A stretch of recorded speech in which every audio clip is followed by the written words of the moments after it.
Hi friends, welcome to voice of the people.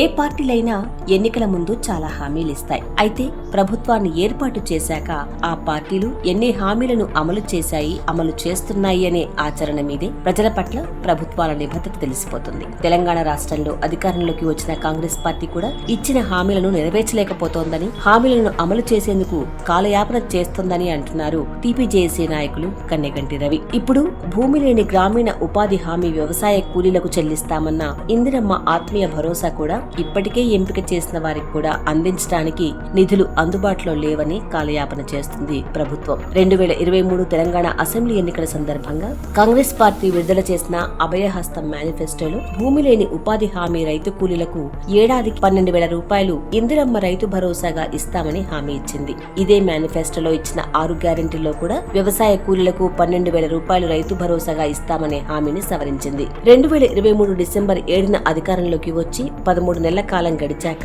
2025 జనవరి 10న పంచాయతీరాజ్ మరియు గ్రామీణాభివృద్ధి శాఖ ఆధ్వర్యంలో విడుదల చేసిన జీవో 42లో హామీని మరింత సవరించి ఇందిరమ్మ ఆత్మీయ భరోసా పథకంలో భూమి లేని వ్యవసాయ కూలీ కుటుంబానికి సంవత్సరానికి 12,000 చొప్పున ఆర్థిక సహాయం అందించబడుతుందని, ఈ పథకం 2025 జనవరి 26 నుండి అమల్లోకి వస్తుందని ప్రకటించింది. అయితే ఈ జీవోలో గతంలో ఇచ్చిన హామీలకు కొంత భిన్నంగా మహాత్మా గాంధీ జాతీయ గ్రామీణ ఉపాధి హామీ పథకంలో నమోదు చేయబడి 2023-24 ఆర్థిక సంవత్సరంలో కనీసం 20 రోజులు పనిచేసిన భూమి లేని వ్యవసాయ కూలీ కుటుంబాలు ఇందిరమ్మ ఆత్మీయ భరోసా పథకానికి అర్హులని, ఒక్కో కుటుంబానికి 2 విడతలుగా ఒక్కో విడతకు 6,000 రూపాయల చొప్పున సంవత్సరానికి 12,000 రూపాయల ఆర్థిక సహాయం విడుదల చేస్తామని ప్రకటించింది. కాంగ్రెస్ పార్టీ ఇచ్చిన హామీలు వివిధ దశల్లో చేసిన ఈ సవరణల వల్ల గ్రామీణ వ్యవసాయ కూలీ కుటుంబాలకు అన్యాయమే జరిగింది. గ్రామీణ ప్రాంతంలో కూలీ పనులకు వెళ్లే వ్యక్తులకు అసలు భూమి లేకపోవడాన్ని ఈ పథకానికి ఒక ప్రాతిపదికగా పెట్టుకోవడాన్ని ఒక మేరకు అర్థం చేసుకోవచ్చు. కానీ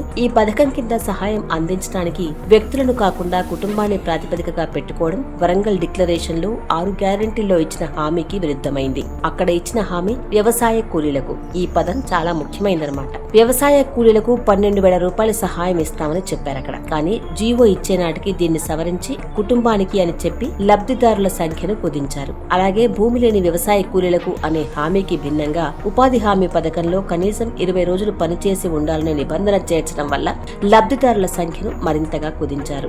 నిజానికి ఈ పథకాన్ని 10 లక్షల మందికి వర్తింప చేయడానికి వీలుగా రాష్ట్ర బడ్జెట్ లో 1,200 కోట్ల రూపాయలు కేటాయిస్తామని చెప్పారు. కానీ మొదటి సంవత్సరం 2024-2025 బడ్జెట్ లో ముందుగా అసలు నిధులు కేటాయించలేదు. కానీ ఆ సంవత్సరం రివైజ్డ్ బడ్జెట్ లో మాత్రం కేవలం 433 కోట్ల 52 లక్షల రూపాయలు కేటాయించారు. 2025-26లో కూడా అంతే మొత్తంలో కేవలం 413 కోట్ల 52 లక్షల రూపాయలు మాత్రమే కేటాయించారు. ఈ నిధులు ఒక్కో కుటుంబానికి 12,000 రూపాయల చొప్పున పంపిణీ చేస్తే 3,44,608 కుటుంబాలకు మాత్రమే సరిపోతాయి. అంటే లబ్ధిదారుల ఎంపికలోనే కోత పెట్టడానికి వీలుగా 2025 జనవరిలో విడుదలైన జీవోలో నిబంధనలు పెట్టినట్లు మనకు కనిపిస్తుంది. తెలంగాణ రాష్ట్రంలో జాతీయ గ్రామీణ ఉపాధి హామీ పథకంలో మొత్తం 1,56,000 మంది నమోదు చేసుకున్నారు.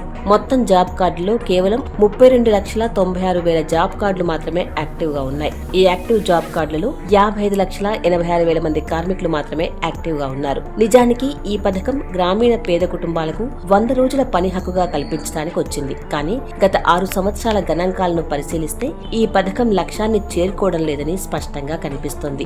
ఆయా సంవత్సరాల్లో సగటు పని దినాలు కూడా గణనీయంగా పడిపోతున్నాయి. ఉపాధి హామీ కార్మికులకు నిర్ణయించిన వేతనం కూడా పూర్తిగా అందడం లేదు. ఈ అన్ని కారణాల వల్ల ఈ పథకం ఆధారంగా వ్యవసాయ కూలీ కుటుంబాలకు తగినంత ఆదాయం రావడం లేదు. 2021-2022లో మొత్తం జాబ్ కార్డులు ఉన్న కుటుంబాల్లో కేవలం 3,28,522 కుటుంబాలు మాత్రమే 100 రోజుల పని పొందాయి. ఆ సంవత్సరం సగటు పని దినాలు 50.31 మాత్రమే.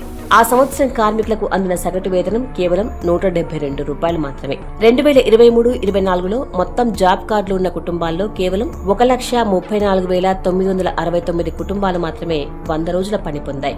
ఆ సంవత్సరం సగటు పని దినాలు 47.72 మాత్రమే.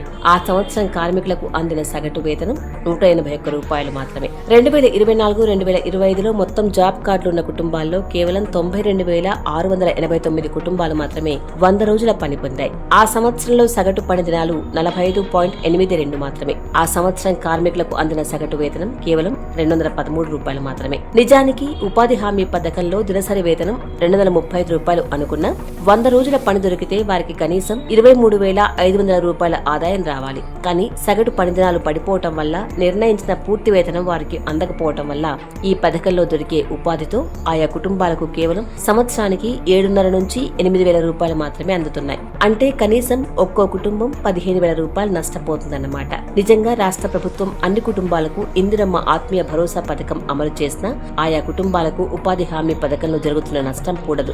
ఈ పరిస్థితిని పట్టించుకోకుండా 2023-24 సంవత్సరంలో ఉపాధి హామీ పథకంలో కనీసం 20 రోజులు పనిచేసిన వారికి ఇందిరమ్మ ఆత్మీయ భరోసా పథకం వర్తింప చేస్తామని ప్రకటించడం ఆయా కుటుంబాలకు అన్యాయం చేయడమే. ఈ పథకం అమలు కోసం ప్రభుత్వం పెట్టుకున్న ముఖ్యమైన నిబంధనల్లో ఒకటి కుటుంబానికి అసలు సాగు భూమి లేకుండా ఉండటం, రెండవది ఉపాధి హామీ పథకంలో 2023-24 సంవత్సరంలో కనీసం 20 రోజులు పనిచేసి ఉండటం. ఈ నిబంధనల ప్రకారం రాష్ట్రంలో సర్వే పూర్తి చేసి లబ్ధిదారులను ఎంపిక చేశారు. 576 మండలాల్లో 12,587 గ్రామ పంచాయతీల్లో ఈ ఎంపిక జరిగింది. ప్రభుత్వం నుండి అందిన సమాచారం మేరకు మొత్తం లబ్ధిదారుల సంఖ్య 4,97,545. వీరిలో షెడ్యూల్ కులాల కుటుంబాలు 1,36,111 కాగా షెడ్యూల్ తరగతులకు చెందిన కుటుంబాలు 82,375, వెనుకబడిన తరగతుల కుటుంబాలు 2,50,369, మైనార్టీ కుటుంబాలు 12,417, ఇతర కుటుంబాలు 16,273 ఉన్నాయి. ఈ మొత్తం కుటుంబాలకు సంవత్సరానికి 12,000 రూపాయల ఆదాయం చొప్పున అందిస్తే అయ్యే బడ్జెట్ కేవలం 597,5,40,000 రూపాయలు మాత్రమే. కొన్ని కుటుంబాలు అదనంగా పెరిగిన అయ్యే బడ్జెట్ 600 కోట్ల లోపే ఉంటుంది. అంటే కనీసం 5 లక్షల కుటుంబాలు ఇంకా ఇప్పటికీ తెలంగాణ గ్రామీణ ప్రాంతంలో భూమి లేని వ్యవసాయ కూలీ కుటుంబాలుగా ఉన్నాయని, వారు ఉపాధి హామీ పథకంలో ఒక సంవత్సరంలో కనీసం 20 రోజులకు మించి పనికి కూడా వెళ్తున్నారని అర్థం. ఇంకా గ్రామీణ ప్రాంతం నుంచి పొట్టు చేత పట్టుకుని పట్టణాలకు వలస వెళ్లిన కుటుంబాలకు అసలు లెక్కే లేదు.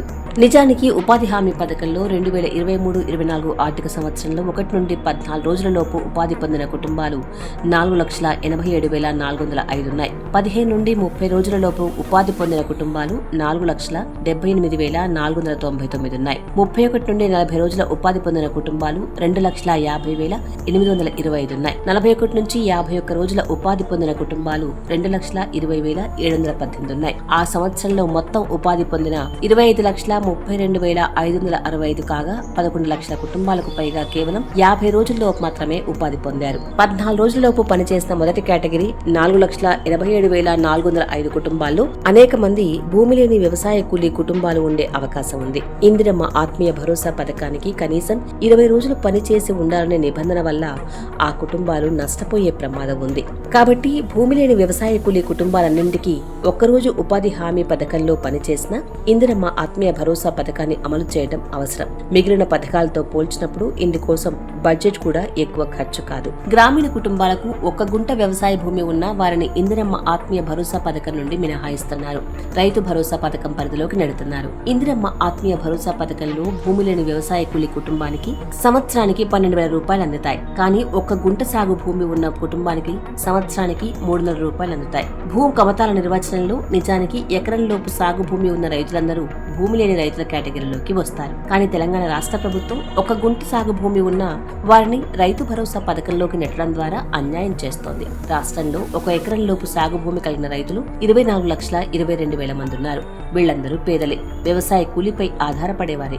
వారందరినీ కూడా ఇందిరమ్మ ఆత్మీయ భరోసా పథకం పరిధిలోకి తీసుకువచ్చి ఆయా కుటుంబాలకు కూడా సంవత్సరానికి 12,000 రూపాయల సహాయం అందించాల్సిన అవసరం ఉంది. అయితే ఈ ప్రక్రియలు రియల్ ఎస్టేట్ లో ప్లాట్లు కొనుగోలు చేసిన వారు లబ్ధి పొందకుండా చూడాలి. గ్రామీణ పేదలకు ఇందిరమ్మ ఆత్మీయ భరోసా అందించడానికి నిధులు లేవనే పేరుతో ఇప్పటి వరకు కేవలం 83,887 కుటుంబాలకు మాత్రమే 6,000 చొప్పున సహాయం అందించారు. మిగిలిన వారికి ఇంకా అందాల్సి ఉంది. రాష్ట్ర ప్రభుత్వం చొరవ చేసి మిగిలిన వారికి కూడా వెంటనే ఇందిరమ్మ ఆత్మీయ భరోసా సహాయాన్ని అందించాలి. ఎకరంలోపు రైతులను కూడా ఈ పథకం పరిధిలోకి తీసుకువచ్చి సంవత్సరానికి 12,000 రూపాయల ఆర్థిక సహాయం అందించాలి. గ్రామీణ ప్రాంతంలో లబ్ధిదారుల సంఖ్యను మరింత పెంచడానికి ఉపాధి హామీ పథకంలో కనీసం 20 రోజులు పనిచేసే ఉండాలనే నిబంధనను తొలగించాలి.